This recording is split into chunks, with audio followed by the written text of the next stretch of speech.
I'm going to walk through why the Shoprider Explorer Blue might be the mobility scooter that finally feels right for you, and also point out the moments when it could end up being a mismatch. Link is in the description if you want to check the product details on Amazon.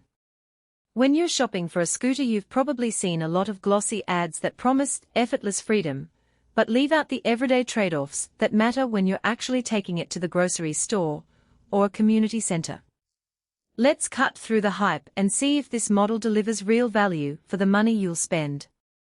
First off, the biggest hesitation most people have is whether the scooter can handle the weight they need to carry both the rider and any extra items like a tote bag or a small cooler.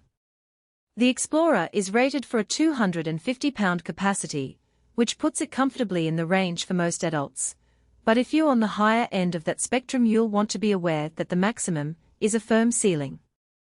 In practice, that means you can sit with a few groceries, a water bottle, and a light jacket without worrying about the platform sagging or the motor straining. If you regularly travel with a larger stroller or a bulky backpack, you may need to look at a higher capacity model. The next question is how easy it is to actually get this thing moving in the spaces you use every day. The Explorer uses front-wheel drive, which feels a bit different from the rear-drive scooters you might have seen in a store. In real-world use, front-wheel drive gives you tighter turning circles, making it less likely to scrape a cart aisle or bump into a tight corner at a senior center.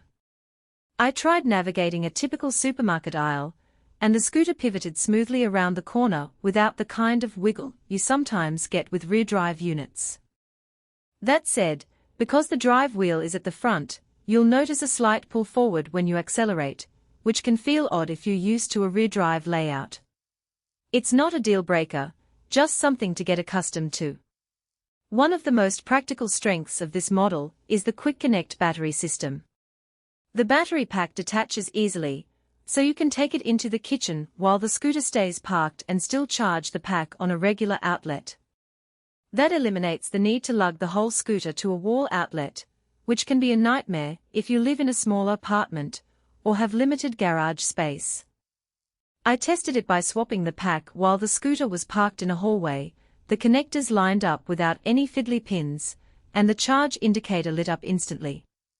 The downside is that the pack itself is the heaviest component at 44 pounds, so if you need to move the scooter onto a vehicle ramp or into a trunk, you'll be handling that weight.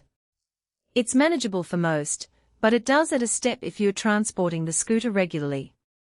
Stability is another area where the Explorer tries to differentiate itself. The wheelbase width is adjustable, meaning you can widen it for added steadiness when you're cruising on a paved path, then tighten it a bit for better maneuverability in tighter indoor spaces.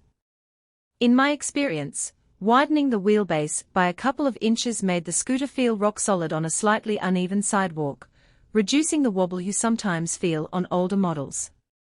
However, the adjustment mechanism requires you to loosen a couple of bolts and slide the rear axle, which isn't something you'll want to do daily. It's a good feature for those who split time between indoor and outdoor use, but if you're mostly staying inside, you might never touch it. Now, let's talk about the ride comfort and how the scooter feels during longer trips.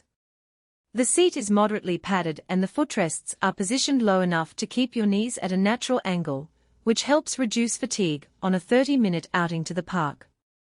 I walked a loop around a local lake, and the scooter maintained a steady speed without the motor humming loudly, so you can have a conversation without shouting over it.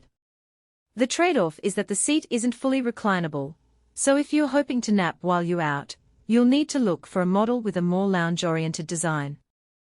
For most shoppers who just need a reliable way to get from point A to B, the standard seat works fine. Battery life is a common worry for anyone buying an electric scooter, and the Explorer's pack is advertised for about 12 miles of range under typical usage.